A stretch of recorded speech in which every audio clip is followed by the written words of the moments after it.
Olá, seja muito bem-vindo à nossa quinta aula do nosso curso de História do Brasil. Hoje, a nossa quinta aula, vamos falar dos governos gerais. Na aula anterior, foi possível observar os principais aspectos da expedição colonizadora comandada por Martim Afonso de Souza e também o primeiro sistema administrativo da coroa portuguesa sobre o Brasil, que foi o quê? As capitanias hereditárias. E nessa aula, nós vamos verificar, a maneira como Portugal tentou amenizar o fracasso daquele sistema de capitanias, criando o governo geral, que vai coexistir com o sistema, porém vai centralizar a administração da colônia em Salvador, primeira cidade e primeira capital do Brasil. Vamos falar então desta centralização administrativa. Por que centralizar? O governo geral ele vai centralizar o poder na colônia. Por que vai surgir o governo geral? Devido ao fracasso do sistema das capitanias hereditárias. E o governo geral, isso aqui é muito importante, ele vai coexistir com as capitanias hereditárias. Ou seja, a ideia de que com o governo geral extinguiu-se as capitanias hereditárias, isso é falso, é errado. Isso é um pega-ratão. Ou seja, o governo geral ele vai coexistir, ele vai existir junto. É como se fosse, por exemplo, hoje a gente tem Brasília como capital do Brasil, e nós temos os estados, que são federativos. E nesta época aqui, ou seja, o governo geral, instalado na Bahia, capital Salvador, tinha as capitanias. Lógico, um sistema bastante precário, mas só para a gente entender como funcionou. Tinha o governo geral, porém o sistema de capitanias ele vai coexistir. E elas só vão ser extintas em 1759, já lá no reinado de Dom José I, através do seu ministro Marquês de Pombal, que vai fazer grandes reformas na coroa portuguesa, e uma delas vai extinguir definitivamente as capitanias hereditárias somente em 1759. E somente a partir desta extinção das capitanias, o Brasil vai passar a ser administrado somente por representantes da coroa portuguesa. Certo? Dom João III, o mesmo rei que nós vimos na aula passada, que criou o sistema de capitanias hereditárias, ele vai criar também o governo geral. Através do quê? De um regimento. Regimento Tomé de Souza ou Regimento de 1548. Então, esses dois nomes eu tenho que saber por quê para a prova. Porque eles são os nomes que o livro do Luiz Kochiba trazem. Ou seja, Regimento Tomé de Souza e Regimento de 1548. Esse regimento datado de 15 de dezembro de 1548. Determinava que a capital do Brasil seria Salvador, na Bahia. E o início das obras desta capital, desta primeira cidade e capital do Brasil, foi dia 1º de maio de 1549. Primeira capital do Brasil. Por que a Bahia? Porque ela facilitaria o contato com Portugal e as demais capitanias, devido à sua posição central na costa brasileira. Vamos ver o mapa daqui a um momento para podermos observar esta posição central e esta relação com Portugal. O donatário da Bahia, que era Francisco Pereira Coutinho, foi indenizado pela coroa para a implantação do governo geral. Ou seja, a coroa ofereceu para ele um valor, para que ele, então, entregasse a capitania, que ele era donatário, para a coroa portuguesa, para a instalação da primeira capital do Brasil, que no caso era Salvador. E, como eu já falei, no dia 1º de maio de 1549, iniciou a construção da primeira capital do Brasil. Está uma planta da cidade de Salvador, na Bahia. E nós temos um mapa para observarmos. Então, essa linha vermelha atravessando o mapa significa que é o Tratado de Tordesilhas. Então, a gente observa ali que Salvador está no ponto central da costa brasileira, tanto a sul quanto a norte, ele está basicamente no centro, e uma distância favorável a Portugal, certo? Regimento, governo geral. Afinal, o que é regimento? Regimentos são normas que regem uma instituição, certo? Como fosse leis, ou seja, o que pode e o que não pode fazer, assim como nós tínhamos lá nas capitanias hereditárias, os forais, nós temos agora aqui, no governo geral, o regimento deste governo. Principais objetivos do regimento era a defesa do território contra o quê? Ataque estrangeiro, contra os piratas que estavam contrabandeando para o Brasil, né? E também buscando ouro e prata aqui nas terras brasileiras. Então era uma defesa do território. Também vai tentar buscar os metais preciosos, e aí vai iniciar então a questão das entradas, né, de uma forma mais intensa nesse período do governo geral. Também esse regimento previa o apoio à religião católica, como falamos já que há um pacto, né, há um regime entre a igreja e a coroa portuguesa, né, e a expansão do catolicismo. E também uma luta contra a resistência indígena. Resistência indígena para a catequese, lógico. Né? Ou aqueles que não aceitavam eram escravizados, né, ou mortos. Funções do governo geral. Nesse regimento havia algumas funções determinadas para o governador geral, que tinha como funções militares, que era o comando e defesa militar da colônia. Ele era o chefe supremo, né, daquilo que se dizia a defesa defesa militar da colônia. Também tinha funções administrativas, tá? Ou seja, é o MAG, né? Militar, administrativa, judiciária e eclesiástica. Então, mnemônico, né? MAG. Militares, administrativas, judiciárias e eclesiásticas. Então, vamos lá. Militares, comando e defesa militar da colônia. Administrativa, manter a ligação com as capitanias e as finanças, ou seja, ele centraliza, né, este poder. Judiciária, ou seja, ele nomeava, né, funcionários da justiça e poderia também alterar as penas. E eclesiásticas, nomeava bispos e padres, né, sacerdotes para as paróquias, criava dioceses, enfim. Lembrando que o pacto da igreja tinha que haver um consentimento do governador geral para uma determinada ação do Papa, por exemplo, aqui no Brasil. Só que o governador geral, ele não governava sozinho, ele tinha alguns auxiliares. Então nós temos, né, o ouvidor-mor, que era o encarregado da justiça, o provedor-mor, que era encarregado das finanças, e o capitão-mor, que era encarregado da defesa do litoral. Ou seja, como se fossem os ministros do então governador geral, certo? Mas havia também na colônia um poder local, chamada, né, as câmaras municipais. Elas foram surgindo logo, né, com o desenvolvimento das primeiras vilas. E elas promoviam o povoamento, né, de determinadas regiões. Elas muitas vezes, né, os membros destas câmaras municipais, que eram chamados de homens bons, tá? Já vamos ver o que é homem bom, eles se opunham àquilo que o governador geral propunha. Então eles se opunham àquilo que era proposto pelo governo geral ou, né, pelos chefes das capitanias. Então era mesmo que eles atuavam, né, na administração local dos povoados, das primeiras vilas, né, taxando produtos, né, cobrando tributos, né, fornecendo abastecimento e também poderiam formular leis. Homens bons, quem eram eles? Eram os proprietários de terra, de escravo ou de gado. Era uma alta classe, né? Eles residiam onde? Nas cidades e vilas e controlavam a administração local. Eles também organizavam expedições contra os índios e controlavam os preços dos produtos que eram comercializados na região. E determinavam a construção de povoados e vilas. Vamos falar agora, né? Então aí está na tela os 3 primeiros e vamos dizer assim, os principais governadores gerais do Brasil. Nós vamos ter aí o primeiro, Tomé de Souza. Ele vai governar de quando a quando? De 1549 a 1553. Vamos ter aí o segundo, Duarte da Costa, que vai governar de 1553 a 1558. E Mendes Sá, que irá governar de 1558 a 1572.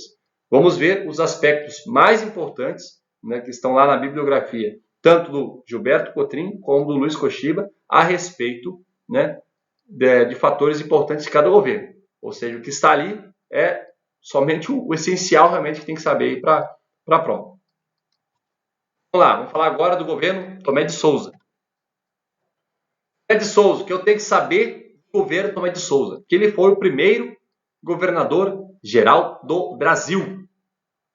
Em seu governo, se deu o quê? A fundação de Salvador. Como vimos, iniciou a construção em 1º de maio de 1549.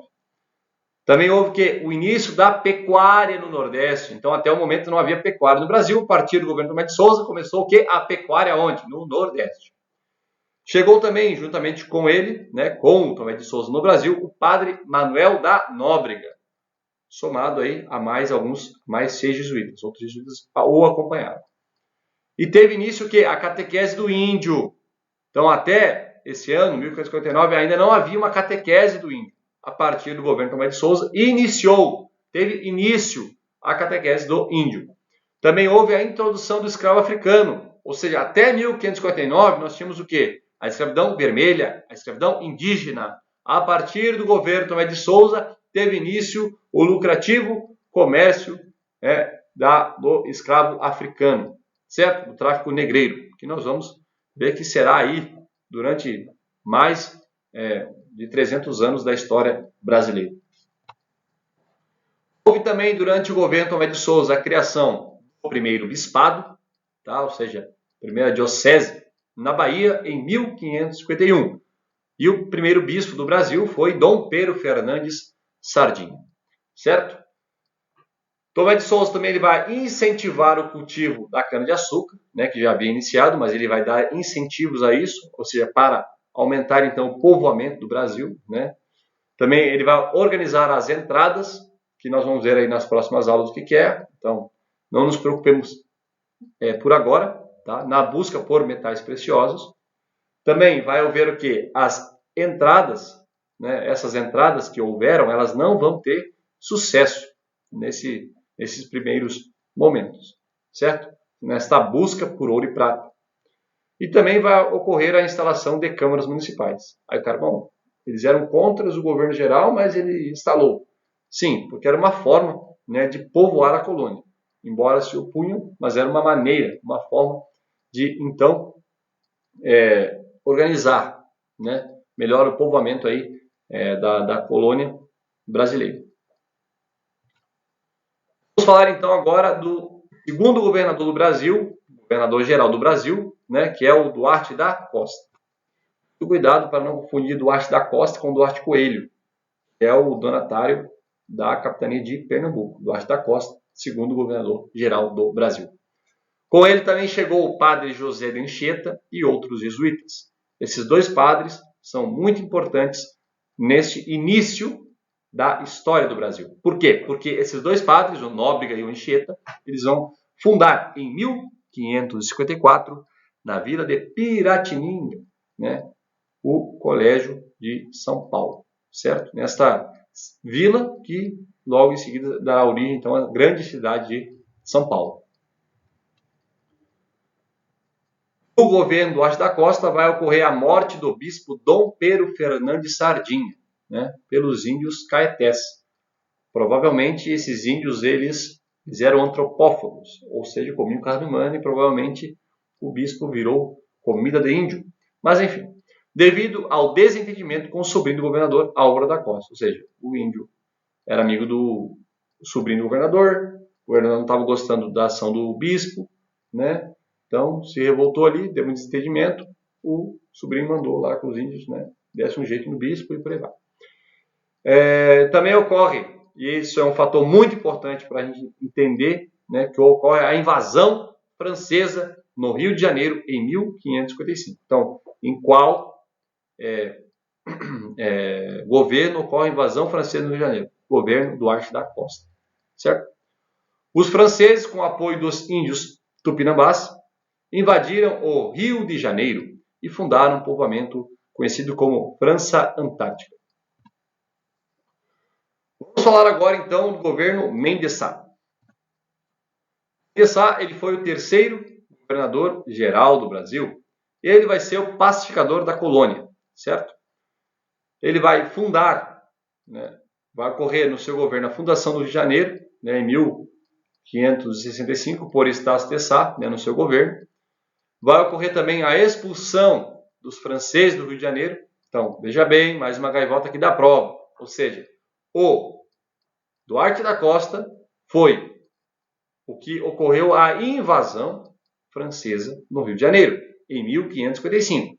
No governo Mendes Sá, que vai ocorrer o quê? A expulsão dos franceses do Rio de Janeiro em 1567.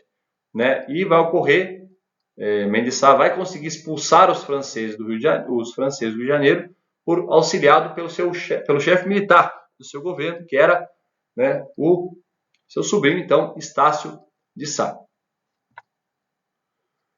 Mendes Sá ainda, no seu governo, vai ocorrer a destruição de várias aldeias, né, que resistiam à ocupação, aldeias que estavam no litoral.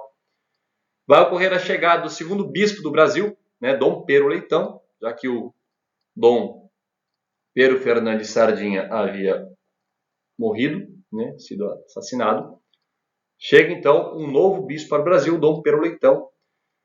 Vai ocorrer, de alguma forma, a primeira proibição da escravização do índio, né, e vai se incentivar então o tráfico negreiro. Por quê? Porque era mais lucrativo para Portugal. Por isso que Mendes Sá, então, ele vai proibir a escravização do índio, destinando o índio somente para o quê? Para a catequese do jesuíta. É lógico que isso não ocorreu e os índios continuaram sendo então escravizados, né, através lá daquela guerra justa. Ele proibiu, porém continuou, né? Vai ocorrer o combate aos tamoios, né? Os tamoios eram os índios, que esse tamoio significa velho do lugar, né? Então era a luta do velho do lugar contra, né, o europeu, né, que chegaram, certo? E vai ter o apoio de Nóbrega e Anchieta. Então o grande ponto, né, do fim desta batalha, né, contra os tamoios, da Confederação dos Tamoios, vai se datar pelo Tratado de Paz de Iperoig, cuja participação dos padres Nóbrega e Anchieta, né, vai ser decisiva então para a vitória do governo do Brasil, né, o governo, a vitória lusitana, ou seja, portuguesa, sobre aí então os indígenas. E este, né, ou seja, Dom Luís Fernandes de Vasconcelos, ele viria a ser o quarto governador-geral do Brasil. Porém, os navios foram atacados por corsários franceses. E esses corsários franceses, eles eram calvinistas. Foi meio que uma luta religiosa. A história conta, né, que os jesuítas que morreram, né, os 40 jesuítas que morreram no naufrágio desse rio, nessa luta, morreram abraçados nas imagens dos santos, inclusive. Por isso, esse episódio ficou conhecido como os 40 mártires do Brasil. Tendo em vista a falta de comunicação na época, né, a descoberta de que o quarto governador não chegara ao Brasil, demorou muito tempo, e Mendes Sá, então, vai permanecer até 1572 no governo geral do Brasil. Porém, essa centralização administrativa, ela chegou num ponto em que a coroa decidiu descentralizar o governo. No caso, nós vamos ver o seguinte: por que centralizar e descentralizar? Nós temos aqui na tela a maneira como Portugal decidiu administrar a colônia nesses primeiros momentos, nesses primeiros tempos da colonização aqui no Brasil. Nós vamos ter capitanias hereditárias, né? Então, veja bem, aquela data que está ali, 1534 a 1548, não é o período somente que existiu, porque nós sabemos que as capitanias elas vão existir até 1759. Ali é o marco que inicia o governo geral, mas elas continuaram existindo, então muito cuidado com isso. As capitanias hereditárias, até 1548, era um governo descentralizado. Depois vem então o governo geral, né, centralizado de 48 a 72. Depois vai haver a descentralização do governo geral, que vai perdurar de 1572 a 1578. Vai ser um governo descentralizado. Depois, então, o rei, insatisfeito com o que havia feito, decidiu centralizar novamente a administração da colônia, criando novamente a centralização, somente com a capital lá em Salvador, de 1578 a 1580. Seguindo, centralizar ou descentralizar. Quando a coroa ela centralizava, ela queria o quê? Melhor fiscalizar a colônia. Quando ela descentralizava, ela queria o quê? Ocupar regiões despovoadas. Então, centraliza para melhor administrar, descentraliza para povoar, certo? Então, aqui nós temos os governadores desta descentralização, né? Nós temos o Luiz de Brito de Almeida. Ele vai, então, governar de 1573 a 1578. É o governo do Norte, capital Salvador. Nós vamos ter também o Antônio Salema, 1574 a 1578, governo do Sul, capital do Rio de Janeiro. Os livros não trazem muitas informações, somente o nome, né, e qual foi a capital utilizada para cada governo. Então, os livros eles não trazem informações sobre este período, né, detalhadamente. Centralização vai ocorrer de 1578 a 1581, governo unificado, capital Salvador.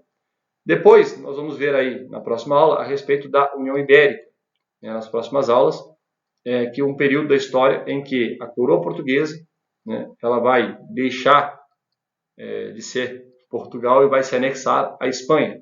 Esse período chamado da União Ibérica, de 1580 a 1140. Mas isso aí é assunto para as próximas aulas. Vamos falar agora do regime do padroado, ou seja, qual era o pacto entre a Igreja Católica e a coroa portuguesa. A Igreja Católica ela era a religião oficial do Brasil colônia, certo? Todos deveriam ser católicos, se não eram perseguidos. O acordo entre o Papa e o rei era chamado de regime do padroado. Então, qual era o regime que estabelecia, né, os direitos e deveres entre a Igreja Católica e a coroa portuguesa? Regime do padroado, certo? Regime do padroado. Quais eram os direitos da coroa, né, ou seja, portuguesa? Nomear bispos. Poderia criar dioceses e recolher o dízimo ofertado pelos fiéis na igreja. Nomear bispos e criar dioceses é uma função específica do Papa, mas pelo regime do padroado, isso era possível pelo rei de Portugal, né, ou o governador geral, no caso. Os deveres da coroa, remunerar o clero, então, ou seja, o clero, os padres, os bispos, eram como que funcionários da coroa. Também Portugal deveria também construir igrejas e conservá-las e garantir, né, a expansão do catolicismo na colônia, né, com a fundação então aí podendo haver então os jesuítas, né, que será através da catequese, através das missões. Relação da igreja com o governo, então a relação da igreja com o governo até que era harmoniosa, mas também houve alguns momentos de conflito, né? Ao governo cabia a exploração econômica e a igreja ficava responsável pela evangelização, ou seja, assegurar a defesa do trono por meio do altar. Inquisição. O que era a Inquisição? Brevemente aqui falando, né, era coibir a prática de qualquer culto não católico. Tá? Era proibir isso. Né? Quem praticasse culto não católico respondia no tribunal da Inquisição, certo? Respondia por crime contra as verdades da fé, né? E a igreja ela empreendia, né, as chamadas visitações. Até tá errado no slide ali, antes de empreendias, né? Nem existe a palavra, mas depois, antes de postar no site lá, eu vou tirar aquele S ali. Porque o que acontece? Acontece que havia o sincretismo religioso, né, principalmente dos cristãos novos, que eram judeus recém-convertidos ao cristianismo. Que eles eram acusados, né, de praticar então a religião judaica em segredo. E havia o Tribunal da Inquisição que, né, eles eram inquiridos e sofriam as penas, né, da época. Bem, pessoal, estamos chegando ao final da nossa aula de hoje para a nossa síntese, a nossa conclusão. Nesta aula, foi possível observar a centralização política da colônia com a criação do governo geral através do regimento de 1548. Também foi perpassado os principais aspectos dos 3 governadores gerais do Brasil, que são Tomé de Souza, Duarte da Costa, Mendes Sá, né? Lembrando que o governo Tomé de Souza iniciou, né, a escravidão negra, né, o tráfico negreiro e a pecuária, um dos aspectos. No norte da costa vai ocorrer também a questão da invasão francesa no Rio de Janeiro. Mendes Sá vai expulsar os franceses. Também falamos a respeito do pacto entre a coroa e a igreja, né, o chamado regime do padroado, e também das inquisições. Espero que tenham compreendido esta aula de hoje, a nossa aula número 5. Tá? Qualquer dúvida pode deixar aqui nos comentários, farei questão de responder. Não se esqueçam de acessar também o link aqui e se direcionar para o site para baixar o material da aula de hoje. Também tem questões aqui após, existem 10 questões em cada material, né, para serem respondidas com gabarito. Faça essas questões, revise o material, assista o vídeo novamente. Tá? Deixe sua curtida aqui, seu like, tá? Se inscreva no canal, compartilhe, né, com aqueles que estão estudando, tá, aí para a ESA. Tá? Qualquer dúvida, realmente pode perguntar, que eu farei questão de responder. Muito obrigado, Deus abençoe a todos, até a próxima.